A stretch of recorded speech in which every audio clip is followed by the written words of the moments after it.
Hey, everybody. Well, here we are again. It's me, Steve Simonson, your old buddy, and the awesomers.com podcast. This is episode number 199, by the way. So awesomers.com/199. I'll probably put some links that we may talk about in today's episode. Now, we're doing this both live on Facebook and YouTube, as well as, of course, playing it back and having the audio version later on podcast platforms or formulas. I'm not sure what you call them. I guess they're platforms. In any case, a special guest and I have organized a time to just hop on here as quick as we could to just talk about some of the news that hit today. And my apologies here, folks. My computer will not stop sending me messages when I'm live. I got to figure out how to hit the do not disturb on this computer. In any case, the point is we're going to talk. Paul Rafelson should be joining me here anytime. We're going to talk about the indictments against some of the Amazon sellers and service providers, and what that might mean for you guys. So let me just set the stage by saying this is not about Schadenfreude, right? And for those who may not be native English or perhaps German speakers, Schadenfreude is when you're happy when some misfortune strikes someone else. That's not what this is. And typically, an example of Schadenfreude would be, hey, your ex-boyfriend or ex-girlfriend's house burnt down, and you're happy about that. That's not what this is. And by the way, it's not a great thing anyway. This is an awareness call and a wake-up call, I think, as well, for the people who are engaging in skullduggery and tomfoolery and, well, frankly, downright illegal behavior. And I have to say, we've talked about this before on this podcast and in other forums where it's not worth the risk, right? People keep saying, well, nothing's happened so far, so why not, right? And if nobody's going to take action, you'd be dumb not to take action. So let me get Paul to pop in. And by the way, we're doing this kind of as a last minute little thing. Paul, good evening to you, sir. Yeah, sorry for the dress code here. It's late here. I was not expecting to be back in lawyer mode today. This has been. Well, on behalf of the audience, let me just say I'm outraged. No, I'm just kidding. I appreciate the 5 o'clock shadow. Yeah. What kind of is that? What do you got going there? Wawa. It's a Philadelphia. It's a Philadelphia institution. I've heard of it. I guess I just don't know anything about it, which follows along my axiom 0. I don't know nothing about nothing. Yeah. So, Paul, I was just setting a little bit of context here that this is not, in fact, a Schadenfreude call where you and I are running around talking about why this is why we're happy about this. But I am happy about this type of action. But we're going to assume that the defendants are innocent until proven guilty. Fair point? Yeah, these are allegations at this point, obviously. So we can't, say what they definitely did, or we're just going off of these allegations. And really, the point is to talk about the consequences for the Amazon sellers, because there's account protection moves you're going to make. Because Amazon's going to assume that they're guilty. I think Amazon had a lot to do with this investigation. I think they were probably actively involved. So this is really about how you can be protected. This isn't about shame on you or anything like that, because we don't know. Yeah. And so when we talk about this is us just having a conversation. And I want to be super clear that, the behaviors that are alleged, I'm outraged by. I want them to stop, and anybody who's guilty of them should, be prosecuted to the fullest extent of the law and maximum impact as fast as possible. So the things that we're talking about, and we'll go through some of the allegations here, and then maybe talk about why that matters to sellers right now, particularly sellers who may have engaged some of the service providers involved and those impacts. Is that fair to say, Paul? Good? That's a serious concern right now. I think that's very fair to say. Yeah, I think that's the right approach. 100%. Everybody knows how my chair is higher than Paul's on the screen. I've got one of those. Higher. I can make it work. I'm just kidding. Here, I'll scooch down. So audio, you can't see it. But I've got a picture of Ronnie Reagan and behind me. I don't want that to be a political statement. It's an old GE monogram advertisement. I used to work for GE. It was a gift when I left. That's all. I mean, I just don't want to bring politics into this. I don't want people to, the polarized world these days. It's like I just don't want to invoke any elements of politics. I do my best to control. My clients are on both sides of everything. So I just have resigned to a life of neutrality as much as possible. Well, as a supporter of the GE Monogram series, I'm outraged that you talked about. No, I'm just kidding. Well, I wouldn't. I mean, I went a whole other way. Yeah. Okay, so let me. I'll try to pull it. So Paul and I have been, reflecting on this here just in the past recent time, and I said we exchanged the idea that there are some impact and some action items sellers may need to consider. So, but we need to set some context for people who are not fully up to speed, right? You've read probably the press release, Paul, maybe a news article or more, as have I. I've even scanned the indictment itself, and we may let me just share my screen here, and we'll just hit that. I can get through the entire indictment. I've just like but I scanned it and I mean, I've committed it to memory, so don't worry, everything will be fine. So I know it's maybe hard for you guys to read. Let me see if I can zoom in on that screen. So it says basically 6 indicted in connection with multi-million-dollar scheme to bribe Amazon employees and contractors. And then their subtitle is Consultants to Amazon Marketplace Merchants Paid Over $100,000 in bribes to secure an unfair competitive advantage worth more than $100 million. And this, by the way, is the headline from the Department of Justice. This is their press release, right? Yeah, no, straight from the website, straight from the DOJ website. This is and with their link to the indictment at the bottom for anyone who wants to read it and get more information on the allegations. But it does a pretty good job of explaining what's being alleged here. Yeah, and so I'll pull that up here in a minute. First of all, I'm going to talk to their marketing people because it says they paid over $100,000 in bribes. They're not wrong based on the allegations, but in one case alone, they paid $200,000, and we'll maybe dive into that one just a little bit because for sellers out there who are not mixed up in this kind of shenanigans, or maybe it's shenanigan because it's plural, the idea of paying $200,000 to unsuspend your account may seem insane, but I think the headline here is these guys over the course of time, these sellers accrued $100 million worth of sales as a result of kind of their unfair competitive edge. And again, this is what's been alleged.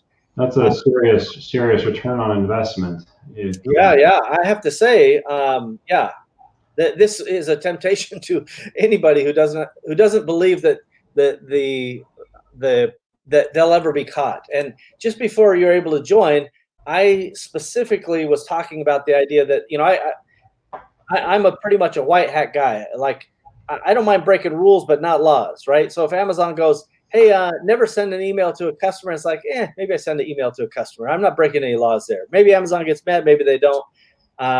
But I'm not going to break a law where it's like, I'm going to jail. That's my policy. I'm not going to jail. So, well, as a lawyer, licenses, we tend to stay on the side of the law where we advise our clients not to break it. And you'd be surprised how many times this question came. I mean, I'm not sure which specific is involved, that rumors, swirling for a long time, and I'm really disappointed to hear that there's this allegation that there may be more substance to them than the rumors have led to. But we had been asked about that. I mean, I can't tell you how many times clients. In fact, somebody just pinged me today and said, thank you for like explaining it to me, because I would have probably been named in this thing if it wasn't for you. Bribery is illegal. Like that's what we tell our clients. I mean, it's just you can't do it if you know what's going on, or you can't even be willfully blind to it. You can't be like, I don't know why they wanted me to give them an extra $10,000. I just gave them an extra $10,000. It's called willful blindness. Of course, you knew. You certainly had reason to know what was going on there. And we always, it's sort of frustrating because, obviously we can't when we help our clients and our sellers, with our suspended accounts, like we don't have this magic bullet, and sometimes it's like just be, we need to go there, and we would just explain like this is a really bad idea. You're going to get caught. It's a matter of time. I mean, it's almost become a known secret that this may be happening, and it's obvious. I mean, Amazon's going to know who hired these. That's the thing. Amazon's going to know who hired them, and it's really easy. And you just have to know a little bit about how Amazon works on the back end, right? And that's what I'm concerned about. I don't want to jump things, but I'm happy to go through what my concern is on that front for people who did engage any of these consultants or any other consultant who may have had a similar business practice and may not have yet been named, but may soon be. Let me tease that here, because again, I'm getting sidetracked myself. The fact is, we're going to talk a little bit here later, and we're not intending this to be a 12-hour presentation. This is just us having a conversation, but we're going to talk about why we think that if you've engaged in this kind of behavior or these kind of service providers, things that you may need to prepare yourself for. And if you haven't, you at least need to be aware of what's been happening, why it's happening, and then maybe there's hope that these things will be dealt with more aggressively. I know that is the number one problem that people have, is they say, well, if everybody's doing these naughty things and getting away with it, and I don't do it, then I'm the fool, right? That's kind of people's mentality, and it's like, no, everybody gets caught eventually. Everybody gets it doesn't end well, especially in this day and age where everything you do is tracked, and it's like there's no secret. Once it's done, it's done. There's a record of it. It's like you're going to get caught. It's just a matter of time. I mean, we kind of knew that this was eventually going to happen, and that there was going to be an investigation, and this would be we've been hearing about it so much. It's like I said, it's almost became like an open thing, but you can't talk about it because I have no basis personally to know that this is or isn't happening, but you hear things. So so I have firsthand seen takedown attacks, and Paul, are you familiar with the takedown attack concept? Oh, absolutely, yeah. I mean, all of them. I'm not the suspension guy on my team. My partner Jeff is, but I mean, we've seen all the dirty black hat tactics and things like that. That you name it. There's just it's just astounding what we've seen. It's like war stories. I feel like a veteran. Like I have stories. This was this. Well, the thing is, there are a bunch of these kind of anecdotes, right? And that's that until you have some sort of legal consequence. That's all they are, right? If Amazon doesn't take action, and the law doesn't take action, then what do you do? So, just to kind of frame the issue. So these indictments came down. We'll share the links. I'll actually share the links here in a second into the comments.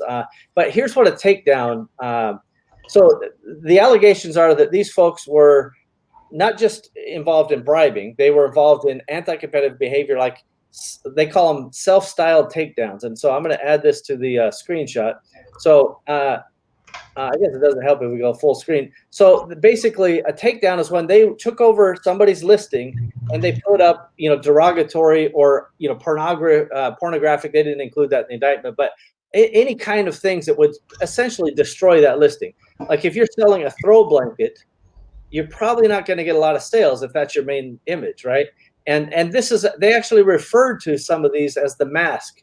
We may have to do a mask on somebody, and they would threaten their competitors. Again, all allegedly. I'm not a lawyer, and Paul's speaking, not as a lawyer here, but just as a human, right, Paul? Yeah, I mean, I'm happy to give you my legal insight as an attorney, but I have no involvement in this matter, and so I'm just your friendly neighborhood. This is a radio conversation, right? This is like. Like I said, it's like lawyer on a radio show. We're not giving legal advice or feedback here. We're just having a conversation. Yeah. And I had to share it. Yeah, I thought some of the takedown practices were pretty ridiculous. I mean, I thought it was crazy. They were deleting tracking numbers like completely out of existence. I mean, it was just really crazy to the extent that they were doing this, and that it wasn't just bribery in the sense of I want my account reinstated. It was bribery and just a total corrupt and morally bankrupt to just gain an edge competition. And this is, I suspect the majority of people that probably use these services, I mean, some of these services probably just wanted their account back, but for those who really want that extra, I mean, I don't have a lot of empathy, especially for those folks who really, engage in these tactics knowingly. That I just think it's part of the problem. It's part of the issue of sell it. With the Online Merchants Guild, I'm very protective of the seller reputation, right? I represent a community, and stories like this, because it makes that community, right? It makes us look, right, like we're not good people, right? And yeah, I know. and let me just pop in there, Paul. So your connection seems to go in and out here, but just to recap that point I think you were making, which is, if we all, these activities and behaviors make all of us look bad, right? So it pulls down the whole industry, as it were, not just that individual merchant or that individual bad player who did these things that are really terrible. So give me a sound check, Paul. How do we hear you? How about now? Yeah, you sound terrific. I love the wah-wah. They had to fix my internet today, so it's supposed to be better. Oh, good. Well, at this moment, I think it's great. Let's say some hellos. We've got Andrea, who I'm going to say is up in Canada. Hello, Andrea. Then we got Andy, who is East Coast, Pennsylvania, maybe. Yeah, and he's cheater's going to pay. That's good. Yeah, if proven guilty, I hope they do pay. And by the way, I will just tell you, in some of my murmurings that I've picked up today, because this has obviously been quite a breaking news story. This is just the first shoe. There's more to come here, is what I've been told. So whether that's true or not, I don't know. But let's talk about, Paul. Let's get to the core of it. Actually, we got a couple more hellos. We got Andrea. She knows who you are, right? And we'll roll sellerbasics.com and talk about that program here a little bit. Andy points out, when we were in China, I said, yeah, push the envelope, but do never go to prison, right? So again, like Amazon deciding what is a rule, right? And by the way, I don't break, Amazon rules that would suspend me or things like that. But there's things that they do, and they say, like, don't manipulate sales rank, bestseller ranking. But fair enough. But if I run a special and bestseller ranking goes up, is that manipulation? One could argue it is, it isn't. I say it isn't, and so, but that has nothing to do with legal stuff. I'm never going to go to jail for that. So I'm not looking for any endorsement there, Paul. And Andrew knows who you are. Look at that. Yeah, even like the second account thing. Like, I mean, I know people do second accounts. There's nothing. I don't think there's nothing. It's a violation of Amazon terms and services to have a second account. The way the indictment writes it is a little scary, but I think it's the way in which they were procuring second accounts and sort of circumventing certain channels in Amazon that, through their bribery, that became a problem. I mean, I do know that some sellers have second accounts. I'm not endorsing it. It's highly risky unless you go through the approval process to have a second account. But usually there's no need for a second account, because Amazon will usually grant you one if the purpose is, separation of businesses, right? Like, if you're not selling, you're not trying to just game the buy box to get multiple shots at the buy box. You have different product lines, you want separate accounts. Like, that's usually doable on an above board way. So, but we know people do it. But that's not the same as like bribing Amazon employees to sort of like validate your second account. That's another level. Well, it surely is. I definitely have more than one account, but each is for a different business, right? Each has its own. We don't sell the same products and try to game the system. So one's legitimate, one's not, and those behaviors should be more and more clear. So let's talk about if some of these folks in the indictment, some of which, by the way, I've met personally. I don't have a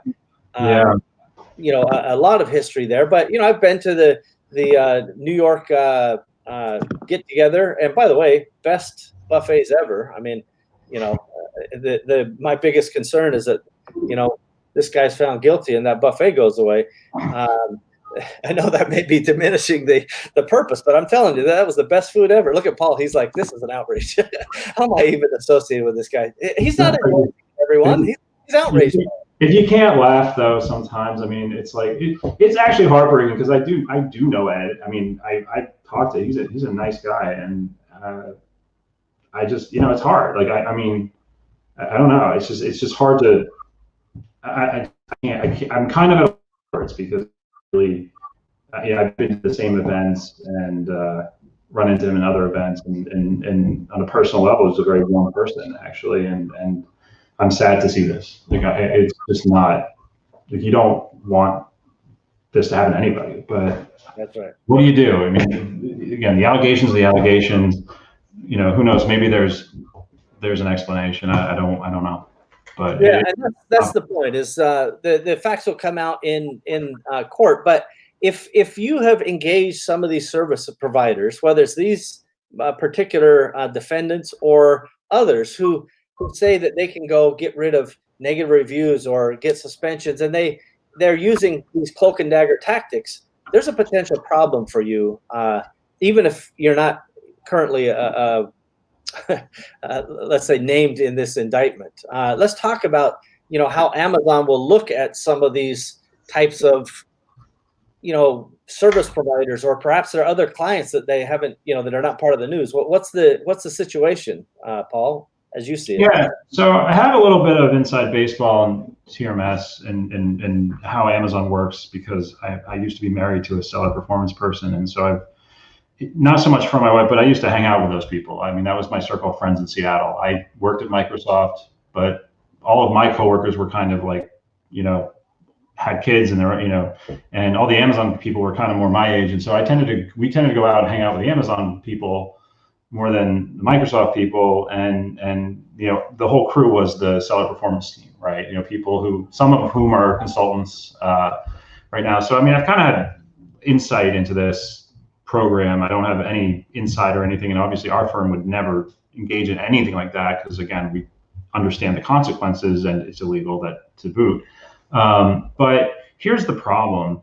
I mean, Amazon, for one, they track everything. Like every click, everything you do internally, they're tracking it as an employee, right? They know everything. Okay, this technology's only gotten more sophisticated. So here's the problem. Let's say you hired a consultant who, whether you knew or not, did something that wasn't on the up and up. There's facts. When cases get sent into the seller performance team or whomever, right? They go through a queue, right? It's a queued system, right? So in theory, there's no reason why a seller performance employee or whoever the seller review notice person should ever look at your account unprompted, right? There should be an email that's connected. Maybe there was an email back and forth, or where'd Steve go, by the way? Or am I still here? Okay. Right. I was so enamored by your point that I zoomed in on you. Sorry, buddy. That was very good camera work. It's like Stanley Kubrick. It's very good, very good. So there's no reason why they would ever look at your account unprompted. So right then and there is a dead giveaway. Like if there's a few bad Apple employees who were paid, as the sort of implied, and your account was looked up, right, and things were done to it, and it wasn't part of the ordinary order of the queue, that's supposed to be evenly distributed across a lot of employees, right? There are a ton of employees in different time zones all over the world who handle these things.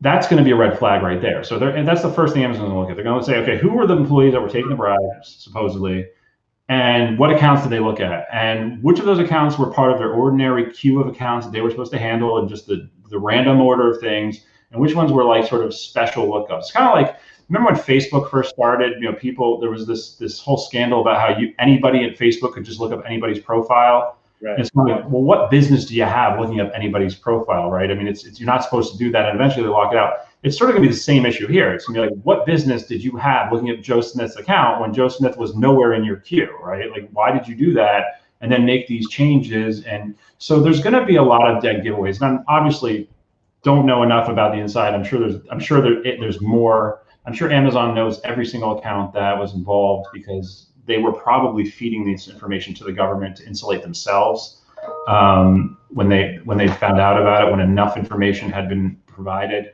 But, the concern I have is, think about ReviewGate, right? What happened after, whenever there's a service that gets implicated, right? Like an incentive review service, right? Usually what happens, Amazon starts suspending every seller who used that service, and then you get the process to get your account back. So I do worry about the backlash, and you do have to be careful in this one about, how you handle this going forward, because, this is a legal issue, right? This is not a consultant issue. This is one of the reasons why, again, self-serving as it may be, being that we went to law school, but we always tell our clients, or potential clients, like, there's a reason why we think you should work with lawyers, because most of the issues you deal with on suspension actually are legal issues. IP-related matters have there's a legal thing.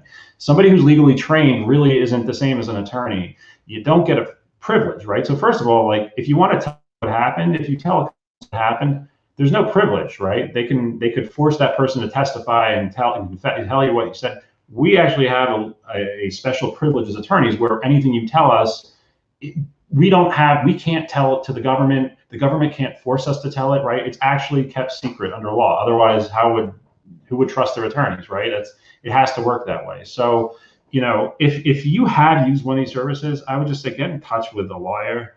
Obviously, we're on top of this. We know what's going on. So I would say contact us and let us know, and let's have a conversation about what went on, how much, involved were you, and we'll come up with a plan of action, for lack of a better word, for how to address it.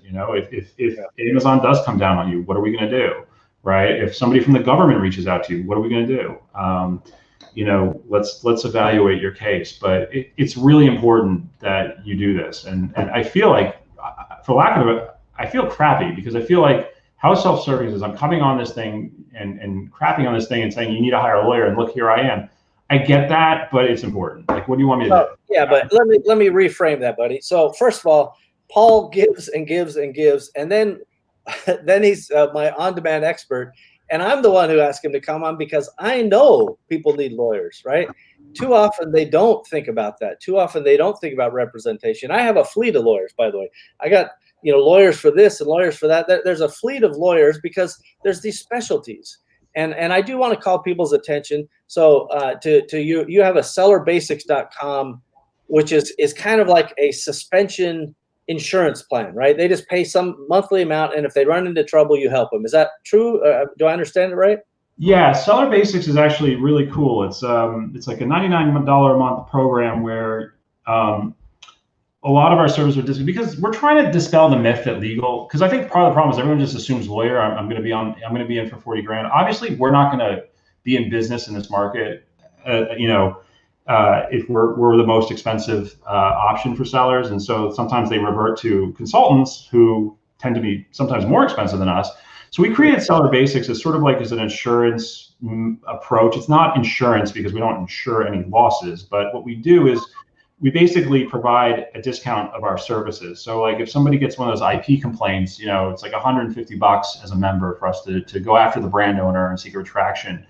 The coolest service we have is the suspension service, because we charge $750 for account suspensions, as opposed to like when price gouging was happening, some of these non-lawyer consultants were charging $5 grand to help people. And you talk about price gouging, non-lawyer telling on making it that you're.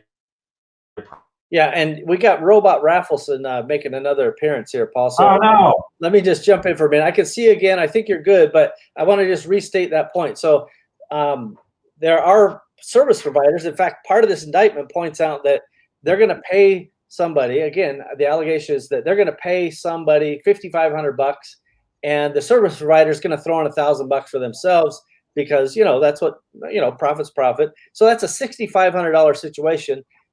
These guys charge $750 if that event rears its ugly head. But with Seller Basics, you get one a year included in your plan. Is that right? Actually, we've gone better than. So it's $750 for the first year. Okay, and every month we take a little off that $750.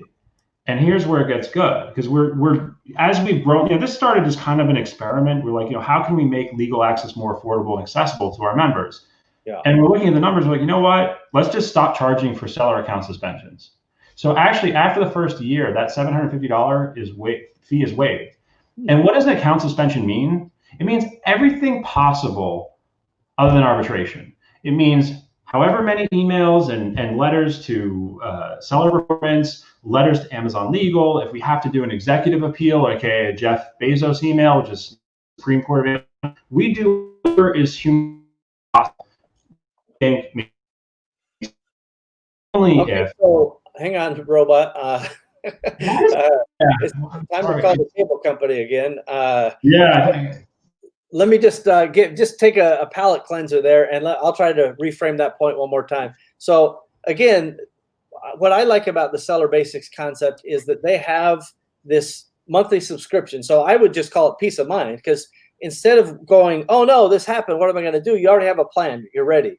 And it's actual legal counsel, not just somebody who you don't know what they're doing, right? They have fiduciary legal responsibilities.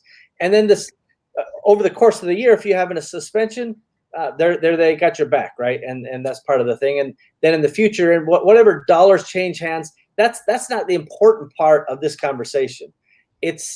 I say you got to have some protection. You need to think proactively, everybody, not reactively. So first of all, don't engage in behavior that's going to get into trouble. But even when you don't, and this is the part of Amazon that I dislike, suspensions happen, right? And things happen, particularly when bad guys make stuff up, right? They talk about in this indictment how the guys set up the global legal services.com or whatever and would make IP complaints against people to take them down. That's another form of takedown. Yeah. So there's lots of naughty things happening. So let's give you another run at it, Paul. So the financials aren't important. But why do people need? So we've using the statistics and data, we're comfortable that some suspensions are going to be easy, some suspensions are going to be hard. So we love this idea of after a year, as long as you maintain your $99 a month membership, you'll never pay for a suspension after your first year. Okay, so but what I like about it is that you've got these unlimited consultations, right? So ask a lawyer before you take action. Ask a lawyer before you do something. Ask a lawyer after you do something, in case you're worried about it. Is my LLC good? Is it appropriate for me? I'm worth, I have a home, I've got kids, I got a business worth $1 million. Is it appropriate for me to have the LegalZoom LLC I formed 5 years ago? That's a 15-minute consultation. Those are unlimited, included in the program, just on a per topic basis. So because we just want people to call, we want people to reach out to us and use it. And I actually think that's the benefit people use the least. And I wish they would use it more. I do. That's for everybody listening and paying attention and playing it back and whatever. The lack of you having counsel is what Paul said. We're all afraid of that kind of unlimited bill that shows up, right? And they have solved that problem. This is why for the last couple of years I've always been an advocate for Paul and the stuff that he was doing. And Paul and Jeff and company have set up the Seller Basics. I'm a fan of it. And again, this is not about Seller Basics specifically. It is about you as a seller getting a strategy so that you can be proactive. And by the way, if you've gotten some naughty stuff that's happened, it's time to come to Jesus, get to a lawyer. I recommend Paul for sure and his firm, and talk to them. Tell them what you've done, and then figure out what you need to do to carry on and go forward. This is really, really important. Paul, let's see how the robot channel's doing. Hello. Oh, perfect. Beautiful. Hello. High fidelity. Okay. Maybe if I move less. I don't know. I don't know why. It's not movement. It's just bandwidth ups and downs. No big deal. I don't know. Yeah. So much for the cable upgrade. I live in such a terrible part of the country when it comes to internet. I don't know why. You would think it'd be good, but I'm right outside New York City. You'd think it'd be really good internet, but for some reason we can't get great internet. We can get okay internet. So it's probably when you have a monopoly, only one choice. But anyway, no, I appreciate that, Steve. I think that I just think it is important. We've been really dedicated to the law practice of Amazon, and it's so different than any other law practice that I've ever seen. Just the issues are the way you think about it has to be totally different. And just encourage people to join the program, or if you don't want to join the program and just want to meet us or learn more, come and let's talk about issues. And certainly if you did engage one of these companies, like I got to overcome my own insecurity about using this opportunity, like is looking at this as like an opportune time and just say like, it's really important for you as a company to get help, right? Because this is an issue that I'm very worried about this. Every client who asks me about use like this implicated. Okay, everybody. So I'm going to jump in here again. The robot's running amok, but just give me a second, Paul, to reframe this. So this, first of all, I think this indictment itself should serve as a warning call for anybody who's considering engaging in bad stuff. That's point number one. Point two is if you have done anything or have been a part of anything that is remotely has the potential to be viewed in this illegal context, get with a lawyer and get it right. And even if you haven't, it's time to make sure that you have good counsel. This is a strategic CEO decision where you go, I don't want to be alone. When the trouble hits, I don't want to be alone. I need somebody with me. That's why you have really good lawyers. And the best part of that whole equation is you don't have to mortgage your house. You don't have to give up 50% of the equity in your company. You just have to pay a monthly fee, and now you have peace of mind forever. And I will tell you, Paul, I'm going to kick it over to you right after this. One of the lawyers I hired back in the .com era, great firm, great people. They had to interview us during the .com boom. We were a .com. And not only did they say, here's the rates we're going to charge you, we're not negotiating about that.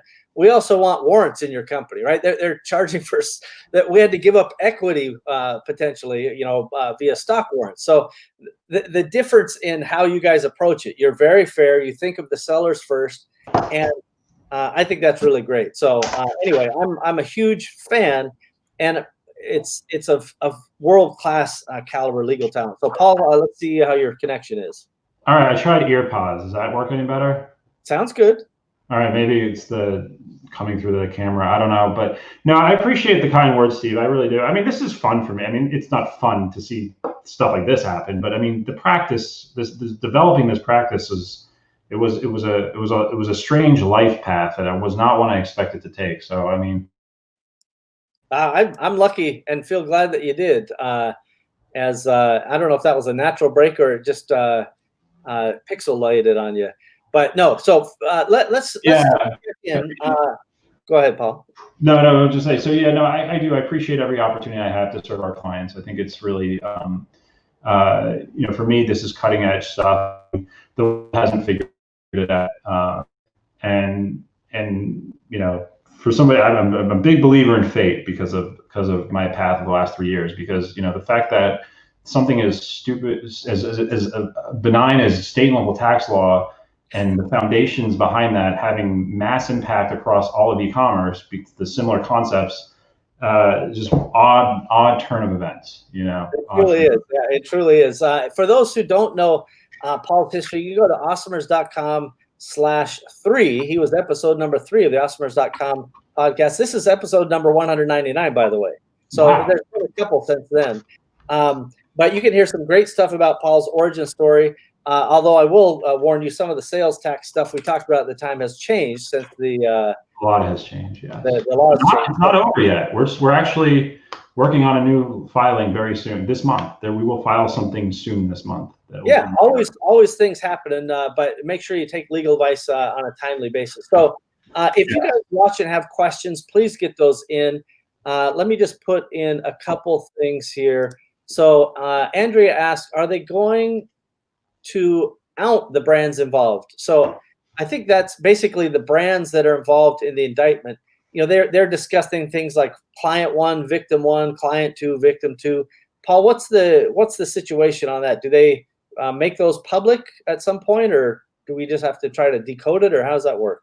I think they do. I don't think this is over. I mean, I think they're just getting warmed up here. I think this was the first strike to, stop the practice. But I think, I think, they're going to be looking at it case by case, and they're going to be looking for the most egregious, if the story's got legs, like if there's a story behind it, it's going to depend on how much did the client know what was going on, right? I mean, there's going to be more to this indictment. My guess, there's going to be more added to this, or follow-up indictments related to those who were, maybe weren't so much as the innocent hires of those advisors, assuming that this is what happened, but maybe had more of a true understanding of what happened, what was going on, and maybe those who ordered, especially somebody who might have ordered it, like a takedown special. Like if the client did that and they're big dollars, I bet you some examples will be made here. This is pretty serious. So yeah, for those who face takedowns, you should be following this case closely, because if it's possible that you're in the space of these guys and you were attacked by them, at least maybe there's some civil, jeopardy they could face. We got is affected. Please contact our law firm, please. That's a let us know, because we lost half of that. I said if you were on the other side of this, like if you're the victim, right? All right, Paul is in bonus land right now. So, Paul, I'm just going to give you a minute. Sorry, buddy. I just know the audio people in particular, they can't, when you disappear, then they can't hear anything. But let's jump into this point that Robert made, which is, at the end of the day, whether or not people are outed by Amazon, whether or not they're outed by the courts, there will be more that comes of this. And that was Paul's main point before he faded away just then. And Robert points out wisely, one guy paid them $200,000. They didn't do that on a whim, right? That's a top volume seller that got suspended. And I can actually show you the part of the indictment that talks about it. And for those, let me see if I can just make this a little larger for you guys. And I apologize, there's some profanity on the screen as a result of that. But basically, they're talking about, client one sent a WeChat, say, they don't want to send this $200,000 that they've agreed to get this client back in the U.S. So they're trying to subvert the system.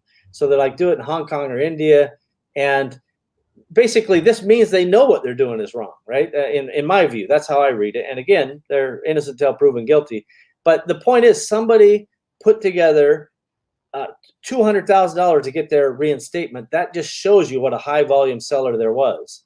And there's intent there. I mean, there's no getting around that. That person's got to lawyer up. Yeah. Intent is a big legal thing, folks. That if it's one thing, well, I'll give you the layman's view. If you did something wrong, but you didn't know that it was wrong, maybe you still are liable for it potentially, but intent makes it worse, right? The penalties and the causality. The degree of the crime matters, right? Like, the degree of criminality is oftentimes driven most of the time driven by intent.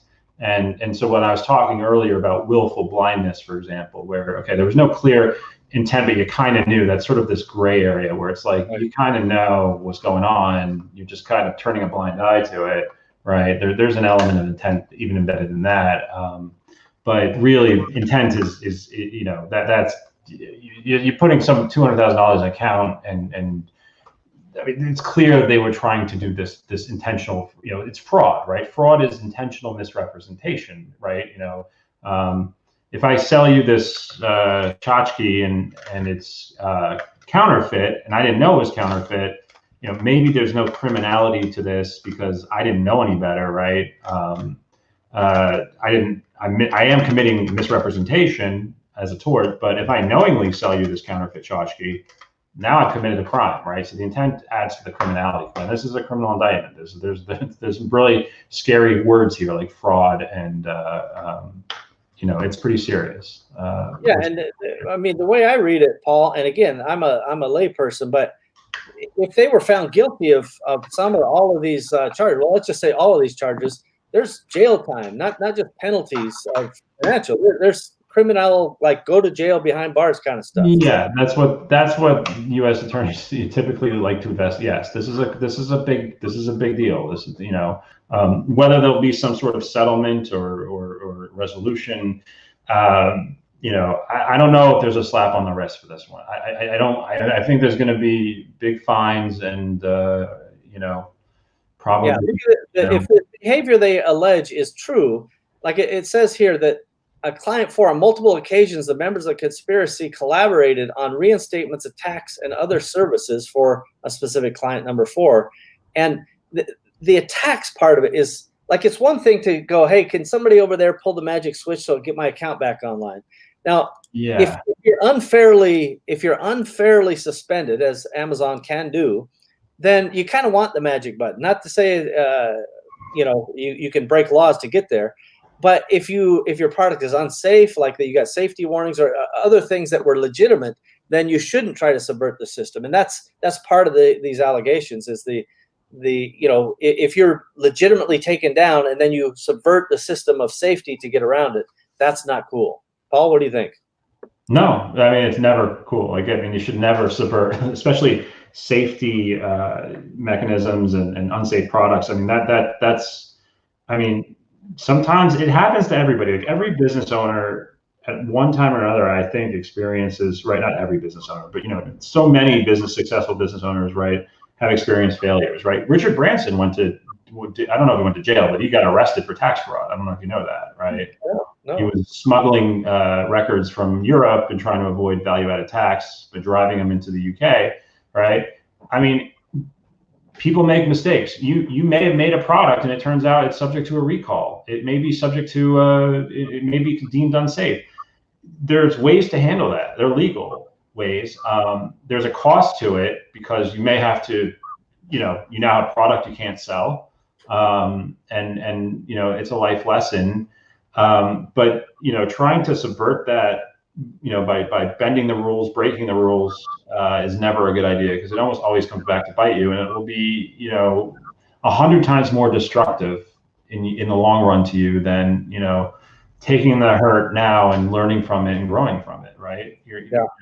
It's never worth it in the long run to take try to take the easy way out, especially when it's probably not the right thing to do, right? And you probably should, there's a better way to handle it. But the rule makes sense, Paul. It's like do unto others as you would have them do unto you, right? And this is a timeless classic. It's like if I'm putting on the screen here one example of sabotage and attacks.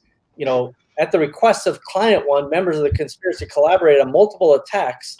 Client 1 offered to pay $35,000 in cash to wipe out victim 1's 3PL account, right? I mean, this is that's terrible attacks on entrepreneurs who are trying to make money and make a living, and that kind of stuff cannot be tolerated. And so, I'm a big believer in karma too. I've always have been. So I mean, I'm very cautious. I sometimes see things like I'll see consultants even doing things where unauthorized practice of law, and like a part of me so badly wants to just go to the bar association, and say something, but it's like I just karmatically just can't do it. Like I just can't even because I'm so like karma conscious. But I mean, when you get even to the level, and that's legitimate because legitimately I'm like that's so ridiculous that they're doing that. But I mean, some of these things that people are doing are just so awful. It's like you've got to imagine the karma component of that. Like that's just not a way to run your business. I mean, that's how you're growing your business. In the long run, you may make some short-term profits, but you're also tainting your business, right? You want to sell your business down the line, and you've got that kind of history in your closet. It's not going to be good, right? Because that stuff comes out of the wash when you try to sell your business. First thing in Amazon, I can't tell you how many Amazon deals I've done. This last couple months has been insane. People selling their Amazon businesses. The due diligence element. I mean, what comes out? The first thing they want to do is they want to see your account. They want to access your account, and they're going to see everything, right? And they're going to know your history. They're going to know who you hired. They're going to know what consultants you work with. They're going to know what practices. I mean, it all comes out. And if it doesn't come out and it comes back to bite them later on, they're going to sue you. So either way, this is no way to get ahead. The long-term consequences are oftentimes worse than the short-term gain. That's the truth of it. People think once you sell the business and you get some cash that you're kind of out of it. It's like, no, not if you committed fraud. Robert agrees. Karma. He talks about maybe karma this time, but others may have made millions in the process. True enough, but those millions are not safe, Robert. You're going to need it for legal defense. Yeah, not only that, there's going to be clawbacks that the government comes back. Absolutely. Andrea says, gains. Absolutely. Yeah, play stupid games, win stupid prizes. Karma will be coming into play. A lot of karma talk. So, Paul, any other? Karma chameleon, I guess. Somebody call the karma police. Yeah, that's right. Well, listen, it's inevitable. What's the guy? Bernie Madoff. He got away with stuff for decades, but eventually he got up to it. Eventually, it's a perfect example. Like it doesn't. They all come down in the end, right? You just watch the CNBC show, the fraud show, right, all day long. These stories are just, and Amazon, it took the government a while to it, but they're catching up. They're attention. They're recognizing this. The way money is moved around on, I think, is raising concerns. I just think the government is about to do a deep dive. They're already doing it on the antitrust front. I think they're going to be doing a deep dive into sellers, and so be on our best behavior, and really compete ethically. And part of the reason, which is frustrating, and I get this, is that we do have like 1 million, 2 million people in the world who don't have to play by the U.S. rules because they don't live here, and there's nothing the government can really do to them. And I get how frustrating that is. That's something that I've been working on with Online Merchants Guild. I do think that there's been some, changes in the law. There was a case in California involving product liability. Amazon's going to get to a point where they're going to start pushing people to have insurance, for example, and it's going to help filter out a lot of the garbage that's coming through, and people who are, able to take advantage of the fact that the state has no jurisdiction over, and I get the frustration there, and I really do. And I think we need to do more to accelerate the U.S. government regulating that component of Amazon, about kind of filtering out some of the bad actors who just kind of take advantage of their unique position of not being subject to U.S. law, basically. Yeah, so that is a really important point. And everybody who sees this is still saying to themselves, I've said it to people I've talked to today, which is, I only wish this applied to global sellers, because this is happening day to day. But the truth is, Amazon, we know you're listening, by the way. I get emails. I've met many friends at Amazon. Take the action yourself. You don't have to wait for the government. Make sure that they have a U.S. tax ID number. Make sure they have U.S. bank accounts. Make sure they have product liability insurance, general liability insurance. Make sure that they have to follow the same bloody rules that we follow here in the U.S. as a domestic-based seller, including paying of federal and state taxes as appropriate. Be fair about it, and all of the problems go away. That's the fundamental point. My computer is just the worst. So my point, everybody, is have hope. Amazon will take more and more action, I think, on this as they're forced to. They're going to have to, because the law is changing on that front. Like I said, the law is changing. I mean, the courts are finding that Amazon, the product liability concept, they're finding Amazon will be held accountable for this stuff. So if Amazon's at risk, then now they're going to start making sure people have insurance. They're going to be rethinking this business model soon, because the courts are finally wising up to Amazon is the retailer in the chain of custody. And we've actually had some cases of seller indemnity with Amazon. We've had to deal with that, where Amazon will contact the seller from like 4 years ago and say, you need to indemnify us for this product liability claim. So we're seeing Amazon's cleaning that up. I think we're going to see more and more that party is going to slowly dwindle down, but it could happen sooner. And I understand the frustration. That's an important point. And so, listen, the takeaways for today, everybody. First of all, these indictments are serious. This is a big problem. We don't know the facts of the case other than what we can read in the indictment. If it's true, fullest extent of the law, let's see, full punishment to set an example and to discourage others from doing it. If it's not, let's let them get through the thing and they're innocent until proven guilty. Secondly, there will be changes that are going to happen that will be positive for Amazon sellers on the fair play front, which means we all have to have product liability insurance. We all have to pay taxes and so on and so forth. There are fair things that will make this work for everyone. And ultimately that leads to better competitors, more consistency, and less kind of Wild West atmosphere on these so-called marketplaces. These are more the marketplaces. They are the platforms, and they have to be involved on the policing of this on a greater extent.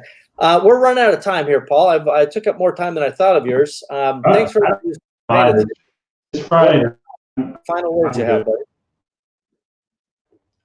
Like I said, I mean, if I think the message at the end is the point. It's like, really, to the extent you may have been conducting business in ways that you think might be, not the best conduct, just reach out to us. Let's talk. Let's see what we can do to mitigate. We've seen a lot. We don't judge people. We don't yell at you. We don't get mad at you, but talk to a lawyer in confidence and let's see what we can do to mitigate. We've seen a lot of these things. Obviously be mindful about who you work with and the opportunities that sometimes befall you and looking for the easy way out. And,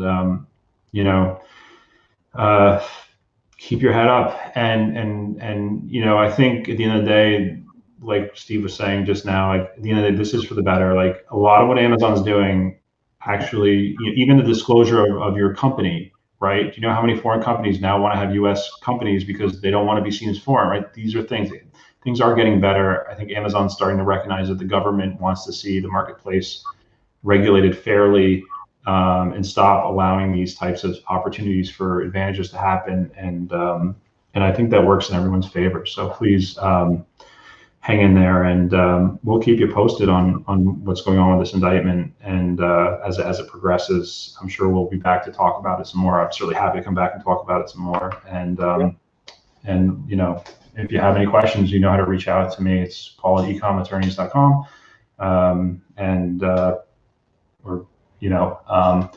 And that's it. I don't know. Happy Friday, I guess. Well, that's very good points, always from Paul. Thanks for jumping on here last minute. Thanks, Steve. I figured it's important that we just share some of the insights.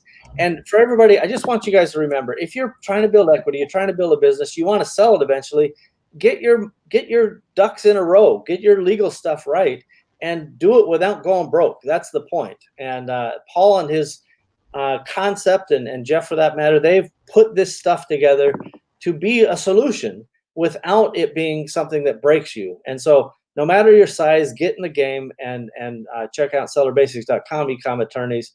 And we will come back and talk about this because, I want everybody to go read that indictment. And because it is, those allegations are serious, they're damning. And if you have done any of those behaviors, you better get right with the authorities as quick as you can. Certainly start with attorneys. Don't go directly to authorities, but make sure that if you ever hired those services that you talk to an attorney and prepare yourself for what may be coming from Amazon doing a sweep of those things. There's lots of things that could come from this. So be prepared. As always, I love entrepreneurs. I know Paul does. And we are wishing for everybody success. And let's just do it the right way, everybody. We don't have to rip off people or hurt people. Let's be the good guys. So that's it. Paul, if you want to check this out later, go to awesomers.com/199, episode 199. All done, everybody. Love it. Bye. See you later. Thanks so much.